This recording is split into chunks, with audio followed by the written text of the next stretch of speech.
이 시간 함께 묵상하실 하나님의 말씀은 누가복음 12장 58절의 말씀입니다. 내가 너를 고발하는 자와 함께 법관에게 갈 때에 길에서 화해하기를 힘쓰라. 그가 너를 재판장에게 끌어가고 재판장이 너를 옥졸에게 넘겨주어 옥졸이 너를 옥에 가둘까 염려하라. 아멘. 솔로몬은 전도서에서 초상집에 가는 것이 잔치집에 가는 것보다 나으니 모든 사람의 끝이 이와 같이 됨이라. 산자는 이것을 그의 마음에 둘지어다 라고 경고하고 있습니다. 그렇습니다. 모든 사람은 반드시 생로병사를 겪게 되어 있고 결국은 죽음이 그 종착점이 됩니다. 그러므로 가장 지혜로운 사람은 죽음에 대한 모든 준비를 끝낸 사람이라고 할 수 있겠습니다. 하지만 아직도 많은 사람들은 미래에 닥쳐올 죽음을 생각하기보다는 지금 현재를 즐기거나 사는 데에만 급급해서 아무런 준비도 하지 않고 살다가 막상 죽음이 닥쳐오면 허둥거리면서 공황 상태에 빠져서 죽음을 맞이하는 경우가 대부분입니다. 준비가 안 된 죽음이 두려운 것은 죽음은 그 자체로 모든 것이 끝나는 것이 아니라 그 후에는 심판이 있기 때문입니다. 그리고 그 심판을 통과할 준비가 되어 있지 않은 사람에게는 죽음보다 더 무서운 영원한 형벌이 준비되어 있기 때문입니다. 히브리서 9장 27절의 말씀을 보겠습니다. 한 번 죽는 것은 사람에게 정하신 것이요 그 후에는 심판이 있으리니. 아멘. 엘리자베스 퀴블러 로스 여사는 인간의 죽음에 대한 연구에 일생을 바쳐서 미국 시사 주간지 타임이 20세기 100대 사상가 중 한 명으로 선정한 분이기도 합니다. 퀴블러 로스는 스위스의 찌리에에서 세 쌍둥이 중 첫째로 태어났는데 이로 인해서 자신과 외모가 똑같은 모습의 다른 자매들을 바라볼 때 일찍부터 자신의 정체성에 대한 고민을 시작하게 되었습니다. 그래서 마침내 진정한 나는 누구일까? 사람은 어디서부터 와서 어디로 가는 존재일까? 이러한 질문들을 평생 놓지 않게 되었습니다. 그리고 스위스 시골에서 자란 퀴블러 로스는 옆집에 살던 아버지의 친구가 나무에서 떨어져 죽는 것을 보면서 죽음에 대해 일찍부터 생각하게 되었습니다. 그리고 제2차 세계대전 중 불과 13살의 나이로 난민을 위한 자원봉사 조수를 시작하여 전쟁 후에는 프랑스, 독일, 벨기에, 덴마크, 스웨덴, 체코슬로바키아, 폴란드 등에서 구호 활동을 했습니다. 그러다가 퀴블러 로스는 1954년에 폴란드에 있는 마이데넥 유대인 수용소를 방문하고 거기서 죽음을 맞이해야 했던 사람들이 그 지옥 같은 수용소 벽에 수없이 그려놓은 환생을 상징하는 나비들을 보고서 삶과 죽음의 의미에 대해 새로운 눈을 뜨게 됩니다. 이후 퀴블러 로스는 쥐리 대학에서 정신의학을 공부하였고 미국인 의사와 결혼하면서 뉴욕으로 이주하였습니다. 그녀는 이후 뉴욕, 시카고 등지의 병원에서 죽음을 앞둔 환자들의 정신과 진료와 상담을 맡는데 의료진들이 환자의 심박수나 심전도, 폐기능 등에만 관심을 가질 뿐 환자를 인격체로 대하지 않는 것에 대해서 큰 충격을 받습니다. 결국 그녀는 앞장서서 의사와 간호사, 의대생들이 죽음을 앞둔 환자들의 마음속 이야기를 들어주는 세미나를 열고 세계 최초로 호스피스 운동을 의료계에 불러일으킵니다.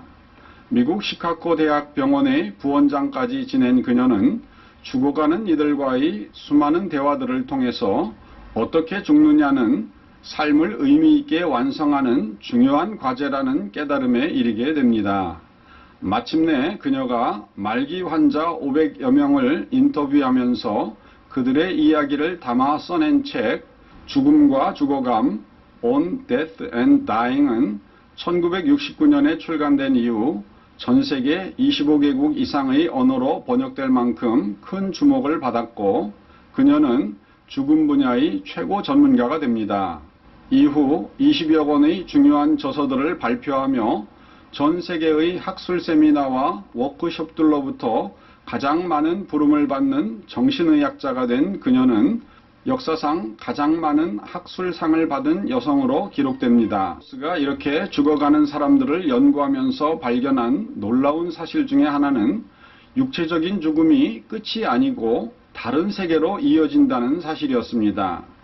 로스 박사는 수많은 환자들의 임종을 지켜보면서 그들의 종말 체험과 죽음 근사 체험들을 통해 이러한 사실들을 발견했는데, 이러한 체험은 환자들의 연령이나 성별, 인종이나 종교의 유무나 종류와 무관하게 일어난다는 사실을 발견하였고, 결국 다음과 같은 결론을 내리게 되었습니다. 인간의 육체는 영혼불멸의 자아를 둘러싼 껍질에 지나지 않습니다. 따라서 죽음은 존재하지 않으며 다른 차원으로의 이동이 있을 뿐입니다. 하지만 퀴블러-로스가 의사로서 관찰해온 수많은 죽음에 대한 근사체험에 대한 이야기를 이렇게 해주어도 동료 의사들이 믿지 않자 로스 박사는 이에 대답하기를 당신도 죽을 때 알게 될 것입니다. 이렇게 말했습니다. 우리나라의 서울대학교 의과대학 교수이며 한국죽음학회 이사 및 한국인의 웰다잉 가이드라인 제정위원을 맡고 있는 정연채 박사도 자신의 연구와 경험을 통해 죽음 너머에 다른 세계가 있다는 결론을 내리고 있고, 호스피스 병동에서 수많은 환자의 죽음을 경험하였던 이화여대의 최화숙 교수도 자신의 저서 아름다운 죽음을 위한 안내서라는 책에서 더욱 구체적으로 기독교 신앙을 가진 성도의 죽음에서는 심지어 천사가 찾아와 그 영혼을 다른 세계로 인도한다는 것을 증언하고 있습니다. 그렇습니다. 죽음은 그 자체로 끝이 아닙니다. 그러므로 삶이 괴롭다고 해서 자살하는 것은 너무나 어리석은 일입니다. 자살은 그 다음 세계로 이어지며 거기서 죽음의 고통보다 더 큰 심판을 받게 되기 때문입니다. 그리고 준비 없는 죽음도 참으로 어리석은 일입니다. 죽음의 너머에는 하나님의 심판대가 있어 예수님의 보혈로 죄사함을 받지 않은 채 그 앞에 서는 자는 마귀와 그 사자들을 위하여 예비된 영원한 불의 형벌을 받게 되기 때문입니다. 그러므로 우리 산자들은 성경이 경고하는 소리를 신중하게 들어야만 하겠습니다. 데살로니가후서 1장 8절과 9절입니다. 하나님을 모르는 자들과 우리 주 예수의 복음에 복종하지 않는 자들에게 형벌을 내리시리니 이런 자들은 주의 얼굴과 그의 힘의 영광을 떠나 영원한 멸망의 형벌을 받으리로다. 아멘. 그렇습니다. 아직 죽음에 대한 준비가 되지 않은 분들은 지금 즉시 자리에서 무릎을 꿇고 지금 이후로 예수님을 영원히 나의 구주로 모시기를 원한다는 진정한 고백을 드리시기 바랍니다. 그러면 그 즉시 예수님의 보혈이 여러분을 보호하시어 영원한 지옥의 형벌에서 보호해 주실 것입니다. 다 같이 기도하시겠습니다. 사랑의 하나님 아버지, 우리 인생은 태어나 살다가 결국은 죽는 것으로 모든 것이 끝나고 맙니다. 하지만 세상 사람들의 생각과는 달리 죽음은 그것으로 모든 것이 끝나는 것이 아닌 것을 우리가 성경 말씀을 통하여서 배웠습니다.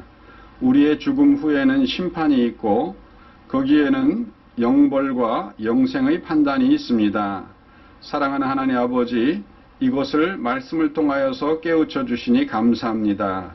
이제 하나님의 아들과 딸로서 이러한 귀한 말씀을 들었으니 하나님의 말씀을 따라 예수 그리스도를 영접함으로 영원한 생명에 이르는 사랑하는 모든 성도들 되게 하여 주시기를 예수님의 이름으로 기도드리옵나이다.